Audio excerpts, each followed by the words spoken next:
So when you're looking at pre-construction, I think one thing that's very important.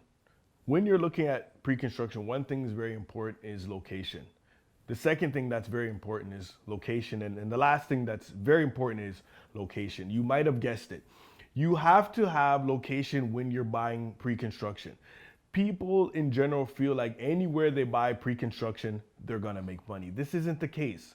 When I'm evaluating a development site for myself, I'm looking at the location in terms of the migration patterns. Who's moving there? What type of people are moving there? What type of schools are in the area? Highways. I like to make sure they're close to highways, the proximity to the GTA, proximity to the airport. These are just some of the attributes that I'm looking for anytime I'm looking for a site to develop. So you can follow those same trends. If I'm looking for that site to develop and that's somewhere I want to grow roots, obviously there's a reason for that. You can follow those trends that I'm on. I like Niagara Falls. It's a great place. It's close to the border. It's close to international travel. It's a tourist hotspot. Rental rates are doing very well. So these are some of the attributes that I'm looking for. So I'm not just looking at price, I'm looking at value.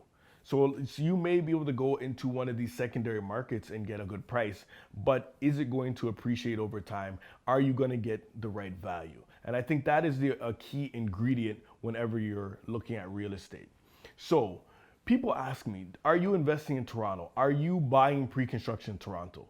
First of all, let me say I love Toronto and it's a great city. It's somewhere that helped me grow up. I think the city and we grew up together, but we've gone on divergent paths. Right now in Toronto, you're looking at purchasing property at $1,200 to $1,300 a square foot. And let me explain what that means, because in lay terms or regular vernacular, when we're selling real estate, we look at what each square foot costs. And a square foot is about this size. And high-rise construction is always going to cost more per square foot because it's more expensive to build. But when I started, a price for each one of these square feet was in the range of $250 to $300. Now, in the last 15 years, that price has went up fivefold. And the reason I don't know if that's sustainable is because you can't rent these properties out right now and make cash flow. So right now, if you're in a down market, which we happen to be in right now, you're gonna be at a cash flow deficit. You're gonna be putting money into the property every month. And when cash gets tight, is that really where you wanna be? It's not. So right now, I'm not buying real estate in Toronto. I still think it's a good value globally overall. But if I was just getting into the market or I wanted to get more upside somewhere else, I would look in secondary markets.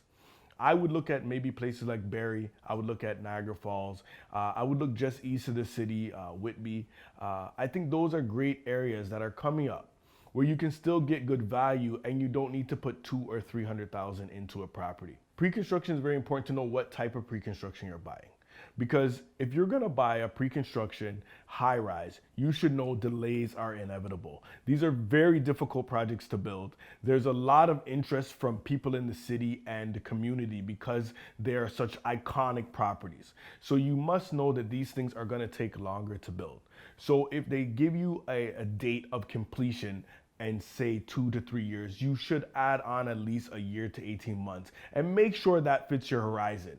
If it's investment, the extra time may help you with additional appreciation. However, if it's somewhere you want to live, which is still an investment, but somewhere you're going to occupy as your primary residence, that may not fit your timelines.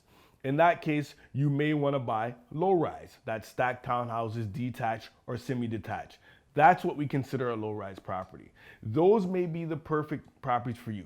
Now, although they're not going to take as long to build, so you're not going to get the same appreciation over time because you're going to receive your property sooner, it is a lot more predictable. It's easier to predict the markets. You are going to know when the properties are going to come online, and it's easier to plan your life around them if you are trying to move into those properties personally yourself or a loved one, or you're getting a property for, say, your daughter or son to go to school. So these are some very important considerations when you're doing pre-construction. What type of pre-construction you're doing, what type of pre-construction you want to buy, where the pre-construction is located, and what are your ultimate end goals, right? So when we speak about pre-construction, And we talked earlier in one of my earlier master classes, and you can go back and look at that, is about the real estate trifecta.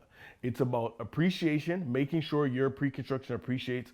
It's about equity, it's about paying it down, and it's about cash flow. So whenever I'm going to evaluate an investment property that I want to buy, I'm going to create a spreadsheet, and I'm going to demonstrate how to do this online for you right now. We're going to put in all these things that we need. We need to know what the mortgage payment is. So we're going to use prevailing interest rates today. We're going to look at what the property taxes are, the water bill, and then we're going to add in 5% vacancy. And as you can see here, this is going to be a number for an example if we purchase a $300,000 property. Then we're going to look at the market in that particular area, and we're going to ascertain what the rental rates are. So because I love Niagara, it's a personal favorite for me, we're going to use the rental rates in Niagara. So the rental rate in Niagara right now is $2 a square foot. So meaning if we have a 500 square foot property, that property is going to rent for $1,000. Now, if we take the information over here and we see the total carry cost is $750 with 20% down, and now we're getting $1,000 income, even after 95% occupancy. Now we look and we say there's a $250 delta here. So that $250 delta is your cash flow. That is monthly money that is going to go into your pocket that you can now use to offset other expenses in your life. Now, of that $750 payment, a portion of that payment, which is going to be illustrated, is actually going to go to paying down equity. This is money which I say is taking money from one pocket and putting in the other. It's not money that you have access to right now, but it is going to be there for future savings, which I believe we should all have. And the last thing that is very important is appreciation. In 2019, the Niagara market went up 8% on a whole. Yes, it went up differently for houses or condos, but overall went up 8%. So that is a very good rate of return. If you bought a property for $400,000 in 2018, that value now would be $432,000. It would have went up $32,000 of appreciation. So that's a very important. Over time, those numbers will continue to grow and compound. Now, does appreciation always a one line? No, it doesn't always go up. Appreciation moves up and down. Appreciation is speculation. So I want to be very clear on that. However, when it comes to predictability, globally, the Canadian market is one of the best and most predictable markets. So it's very important for you to understand the market you're operating in. A lot of different people who are very educated are speaking on real estate, whether it's Grant Cardone or Robert Kiyosaki or other people who I do think are stalwarts, or they do know a lot about this industry. But are they speaking specifically to the Canadian market? Are they speaking to the market in Toronto? This advice that I'm going to give you now is for the GTA, it's for Toronto. Would I say the same thing if we were in Alberta? I wouldn't say that, because Alberta is based on a lot of things that had to do with the oil industry. Would I say the same thing if we were in the Vancouver market? I would have a different set of facts, terms and conditions for the Vancouver market, because a lot of money was coming in from the Asia, South Pacific, into that market. So they're going to have different market fundamentals. So whenever I give you this information, I want you to know some of these principles are universally applied, but some of them only apply to this market. So when we're talking about pre-construction, I am talking about pre-construction in this particular market. Now, if you have questions about another market, I'm happy to delve into those. But I maybe only speak in generalities, because one thing I like to do is be a master, be someone who knows about his craft. And this is very specific to what we're doing here. Now, some of the other market conditions, such as just renting a property, those apply anywhere, but I don't know if you're going to get the same appreciation. So we'd have to look at those markets and ascertain, if it makes sense. And I'm happy to do that. When we talk about pre-construction, one thing that is imminent and one thing that's very important is knowing the builder that you're working with, knowing the developer. What have they built before?